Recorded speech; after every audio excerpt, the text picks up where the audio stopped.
ഈ സമയങ്ങളിലെല്ലാം നമ്മൾ രാഘവേട്ടനായാലും ഈ Shri Manjeshwaram M L A K Ashraf സാറായാലും കൂടുതൽ ബന്ധപ്പെട്ടുകൊണ്ടിരിക്കുന്നുണ്ടായിരുന്നു. എല്ലാ കാര്യങ്ങളും അവർ നമ്മളെ അപ്ഡേറ്റ്, രാഘവേട്ടൻ രണ്ടാം ഘട്ട തെരച്ചിലെല്ലാം ഓരോ മണിക്കൂറുകളോളം നമ്മളെ വിളിച്ചുകൊണ്ടിരിക്കുന്നുണ്ടായിരുന്നു. എ കെ എം സാറിനെ ഫോണിലേക്ക് വിളിച്ച് എന്നെ കണക്ട് ചെയ്യുന്നുണ്ടായിരുന്നു, കുടുംബത്തിന് വിളിക്കുന്നുണ്ട്, എല്ലാ കാര്യങ്ങളും അപ്ഡേറ്റ് ചെയ്തിട്ടുണ്ടായിരുന്നു.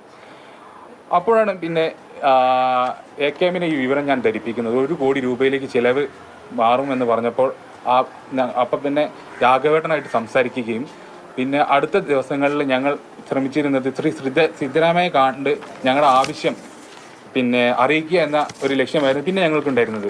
അത് പ്രകാരം തന്നെ അവർ രണ്ടുപേരും ചേർന്ന് മുഖ്യമന്ത്രിയെയും ഉപമുഖ്യമന്ത്രിയും കാണാനുള്ള ഡേറ്റ് എടുക്കുകയും അതിൽ പ്രകാരം ഞാനും A K M Ashraf M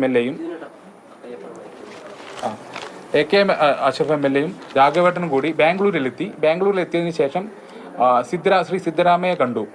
അതിനു മുന്നേ തന്നെ നമ്മുടെ മുഖ്യമന്ത്രി ശ്രീ പിണറായി വിജയൻ്റെ നിരന്തരമായ ഇടപെടലും അതിലുണ്ടായിരുന്നു. നിരന്തരമായിട്ട് അദ്ദേഹം കത്തെഴുതുകയും ഫോണിൽ ബന്ധപ്പെടുകയും ചെയ്തിട്ടുണ്ടായിരുന്നു ഡ്രഡ്ജർ കൊണ്ടുവരാൻ ആവശ്യപ്പെട്ടിട്ട്. അദ്ദേഹത്തിൻ്റെ ആ ഒരു എഫേർട്ട് നമ്മൾ മറക്കാൻ പാടില്ല. അത്രയും അദ്ദേഹവും ഇതിൽ ഇടപെട്ടിട്ടുണ്ട്. അന്ന് തന്നെ ശ്രീ ശശീന്ദ്രൻ മിനിസ്റ്റർ ആയിരുന്നു, റിയാലിറ്റി മിനിസ്റ്റർ, എല്ലാവരും ഇതിൽ ആ രീതിയിൽ ഇടപെട്ടിട്ട് ഡ്രഡ്ജർ എത്തിക്കാനുള്ള കാര്യങ്ങൾ കർണാടക ഗവൺമെൻറ് മുതൽ സമ്മർദ്ദം ചെലുത്തിയിട്ടുണ്ട്. ഞങ്ങൾ അവിടെ എത്തിയതിന് ശേഷം സിദ്ധരാമയ്യ കണ്ടു. അദ്ദേഹം തന്ന ഒരു ഉറപ്പ് ഇതായിരുന്നു, ഡ്രഡ്ജർ കൊണ്ടുവരും, ഞങ്ങൾ എന്തായാലും അർജുനെ കണ്ടെത്തുന്ന വരെയുള്ള തിരച്ചിൽ ആരംഭിക്കുമെന്ന ഉറപ്പാണ് നമുക്ക് അന്ന് ലഭിച്ചത്.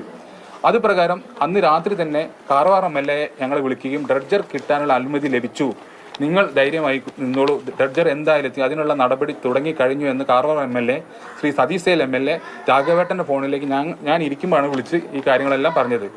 അന്ന് രാത്രി തന്നെ ശ്രീ ഡി കെ ശിവകുമാറുമായിട്ട് തന്നെ ഞങ്ങൾക്ക് കാണാൻ പറ്റിയിട്ടില്ല.